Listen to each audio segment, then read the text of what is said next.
जीवन ଦେଇଥିଲେ সেই ইতিহাসକୁ উন্মোচନ କରି ନିଜକୁ ଧନ୍ୟ ମନେ କରୁଛନ୍ତି କବିତା ମାଧ୍ୟମରେ ଶ୍ରୀଯୁକ୍ତ କବି ସୌମ୍ୟରଞ୍ଜନ ପରିଡ଼ା ମହୋଦୟ।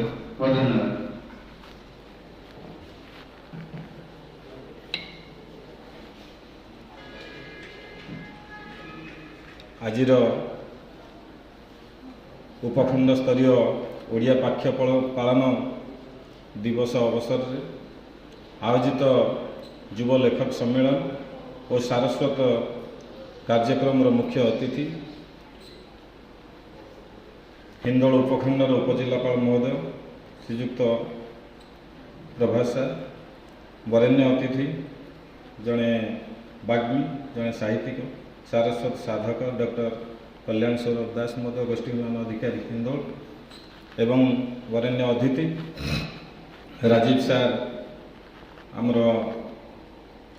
विज्ञापित अंचल परिषदर पौर निर्वाही अधिकारी उपस्थित समस्त सारस्वत साधक ओडिया को भल पाउथुवा ओडिया प्रति रुचि रखिथिबा ओडिया अनुरागी एवं कविता लेखि जानिथिबा न लेखि जानिथिबा आम मान भितर उपस्थित समस्त को मोर सारस्वत प्रणाम।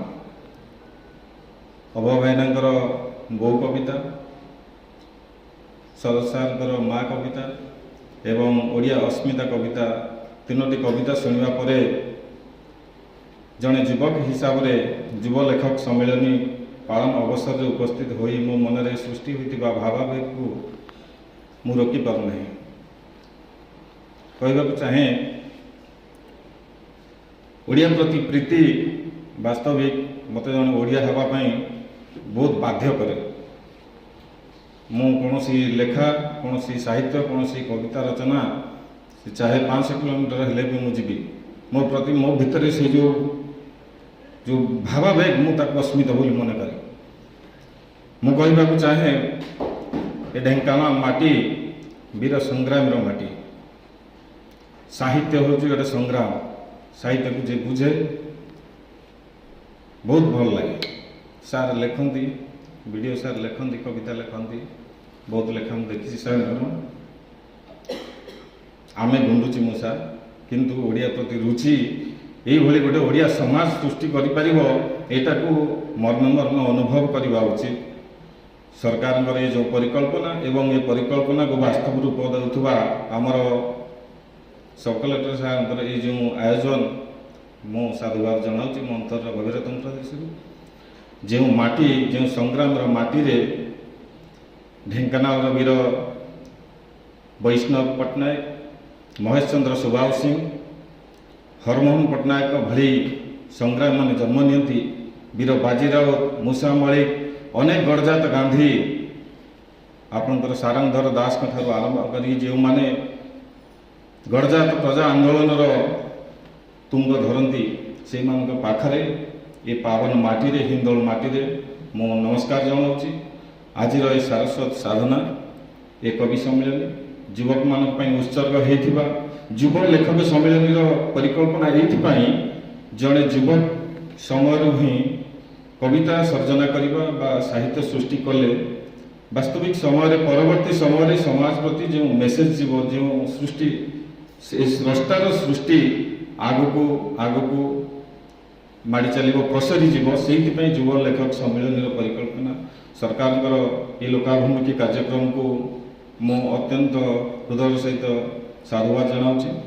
मो कविता शीर्षक मो प्रिय ढेंकानाल एक संग्रामी कविता मु अनेक जगह पाठ कर गत 6 तारिख दिन आमर श्री श्री चंद्रशेखर जी यूथ क्लब तरफ देवगा कपिलास ठारे आयोजित होता 5म वार्षिक सांस्कृतिक महोत्सव माननीय मंत्री खाद्य सुरक्षा खाउटी कल्याण मंत्री श्रीजुत कृष्णचंद्र पात्र उपस्थित रे एक कविता को पाठ करी विशेष कार्यक्रम थिला पाखापाखि 2000 श्रोता सेठार उपस्थित थे अनेक पाठक आदृति मिली।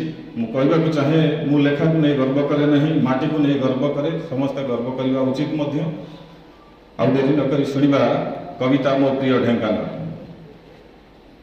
हे वीरमाटी ढेंकानाल गढ़ केते जे साधना बले एछार अधम नहीं जन्म ତୁମ ପୁଣ୍ୟଭୂମି କୋଳେ, ତୁମ ପୁଣ୍ୟଭୂମି କୋଳେ।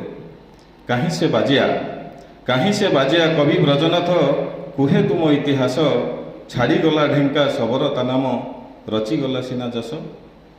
ବୀର ବୈଷ୍ଣବ ସୁବାହୁ ସିଂହଙ୍କ ବୀର ପ୍ରସବିନୀ ତୁହି, ବୀର ବୈଷ୍ଣବ ସୁବାହୁ ସିଂହଙ୍କ ବୀର ପ୍ରସବିନୀ ତୁହି, ମୂଷା ମଳିକ ବା ଧନୀ ବାରିକ ତୋ ଛତ୍ରେ ଛତ୍ରେ ଗୁଣଗ୍ରାହୀ, ଛତ୍ରେ ଛତ୍ରେ ଗୁଣଗ୍ରାହୀ। ଗଡ଼ଜାତ ଗାନ୍ଧୀ ସାରଙ୍ଗ ଧର ସେ, ଢେଙ୍କାନାଳ ହର୍ତ୍ତା କର୍ତ୍ତା, ହରମୋହନ ବି ତାଙ୍କ ସମଗାମୀ, ପିନ୍ଧନ୍ତି ବିଜୟ ଟୀକା, ପିନ୍ଧନ୍ତି ବିଜୟ ଟୀକା। ଗଡ଼ଜାତ ପ୍ରଜା ଆନ୍ଦୋଳନେ ତୁହି, ଯୋଦ୍ଧାର ତୀର ତୁଣିର। ଆପଣମାନେ ଜାଣି ରଖିବା ଉଚିତ, ଢେଙ୍କାନାଳ ଜିଲ୍ଲା ଏକମାତ୍ର ଜିଲ୍ଲା ଯେଉଁଠି ପ୍ରଜା ଆନ୍ଦୋଳନରେ ଢେଙ୍କାନାଳ ହିଁ ପ୍ରଥମ ମୁଣ୍ଡ ଟେକିଥିଲା। ସ୍ୱାଧୀନତା ପାଇବାରେ ଢେଙ୍କାନାଳର ଭୂମିକା ଯଥେଷ୍ଟ ଅଧିକ।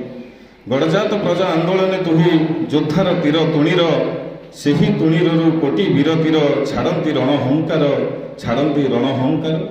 ବନଶସ୍ୟ ଘେରା ସବୁଜ ସୁନ୍ଦର, ବନଶସ୍ୟ ଘେରା ସବୁଜ ସୁନ୍ଦର, ତୁମେ ମୋର ଢେଙ୍କାନାଳ।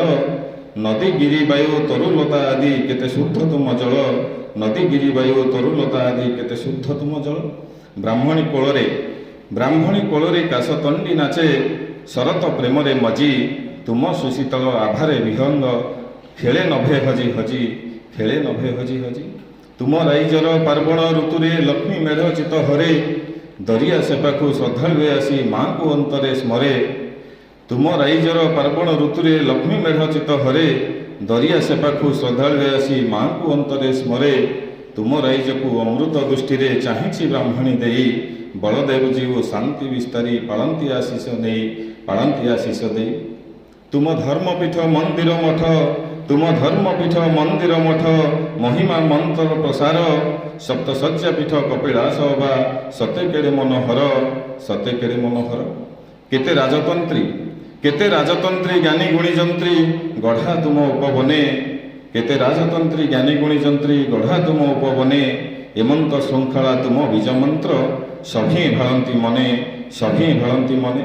ମାନେ ମୁଁ ତୁମକୁ ସର୍ବଶିକ୍ଷା ଲାଗି, ଉତ୍ତମ ଭୂଖଣ୍ଡ ତୁମେ, ତୁମକୁ ନେଇ ମୁଁ ଅତୀବ ଗର୍ବିତ, ଝୁରୁଥିବି ଜନ୍ମେ ଜନ୍ମେ, ଝୁରୁଥିବି ଜନ୍ମେ ଜନ୍ମେ। ବହୁତ ବହୁତ ଧନ୍ୟବାଦ। ଏବେ ଆମେ ନିମନ୍ତ୍ରଣ ରଖିବା ପୂର୍ବରୁ ଗୋଟିଏ କଥା ମୁଁ ଢେଙ୍କାନାଳ ଇତିହାସ ବିଷୟରେ କହିବାକୁ ଚାହେଁ।